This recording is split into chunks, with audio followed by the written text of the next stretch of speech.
Even in this section, we will concentrate much on to skeletal muscle contraction because we are dealing with exercise physiology. Under normal circumstances, muscles are in a state of partial contraction and is ready to react to a stimulus which is coming from your nervous system. Now, your muscle got a stimulus from your nerve supply. If that stimulus is sufficient to create or activate the muscle fibers, which means that stimulus is a threshold one, so it can activate the muscle fibers. Then the muscle fibers or the muscle will respond back by contracting fully. In case if the stimulus is a subthreshold one, the muscle can't react back. That means the muscle follow all or none law. Either it will contract fully or it won't contract at all.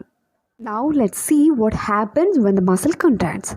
When the muscle contracts, it exerts a pulling force on the bones to which it is attached. Now your biceps muscle got a threshold stimulus and it will react back by means of contraction.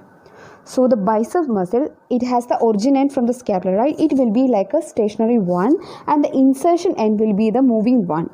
Now what happens during the time of contraction, the muscles get shortened and this insertion end will start to move, which causes or which brings the forearm towards the upper arm, that creates or that results in the flexion at the elbow. There is another thing that the muscle contraction doesn't always accompany with shortening of the muscle fibers. There is contraction without shortening of muscle fibers and there is contraction with shortening of muscular fibers. Now let's talk about the muscle pairs. Please understand that the muscle won't work in isolation. They will assemble together and work in groups to bring about a movement. Now let's study about the first muscle pair, that is the antagonist muscle pairs. So we can take an example of biceps and triceps at the time of flexion at the elbow joint. During the time of flexion at the elbow joint, what happens? The biceps muscle undergo contraction, which brings the forearm towards the upper arm by means of contraction.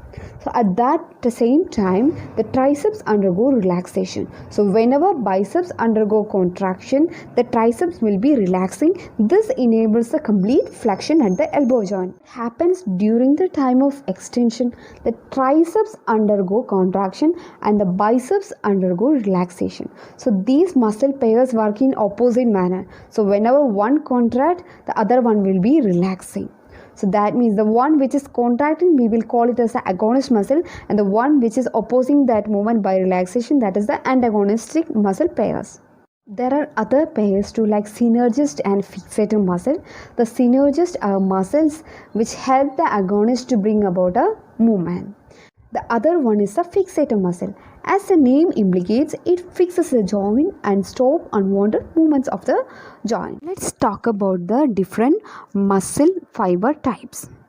So all muscles are made up of muscle fibers. These will be fall into two main categories, type 1 and type 2. The type 1 are slow twitch fibers and type 2 is fast twitch fibers. The proportion of this mixing of these two fibers varies from individual to individual. So one individual, there may be type 1 will be more and type 2 will be less. The opposite will be in the another one. So the proportion will be different in different individuals. Talking about the type 1 fibers, that is a slow twitch fibers. These fibers won't get tired easily. So these enables long time duration aerobic activities like long running and all. The type 2 fibers are again divided into type 2A and type 2X. In type 2A, what happens? There will be faster contraction with greater force and the muscle fibers will be resistant to fatigue. So these enables the fast running activities like 400 meters and all. What about type 2X fibers? These also enables the same thing, but that is greater contraction with a greater force, but these fibers get tired easily. So these are best suited for anaerobic activities and it is depend on anaerobic respiration. Now let's study about different types of skeletal muscle contraction. There are three main types. First one is the isometric contraction. From the name, we can identify that the iso means the same and the metric which is related to the length. So there will be same length after the contraction. So there won't be any shortening of muscle fibers during the time of muscular contraction. So it helps in holding a joint in a static position. There won't be any alteration in the joint angle too. Now the second one is the concentric contraction. We can take biceps as an example here. So what happens when biceps contracts? The muscle fibers get shortened. So in the concentric contraction, the muscle fibers get shortened. Now the third one is the eccentric contraction. It is when a muscle returns back to its original length after shortening against a resistance. We can take biceps curl as an example. So what happens during the biceps curl? When biceps muscle contract, muscle fibers get shortened. This is concentric.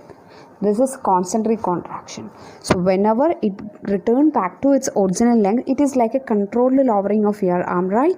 So it involves the eccentric contraction. This is concentric, and this controlled lowering, it is involving the eccentric contraction. Other examples include the walking downstairs and all. We can study about the effects of exercise on muscular system in the next section.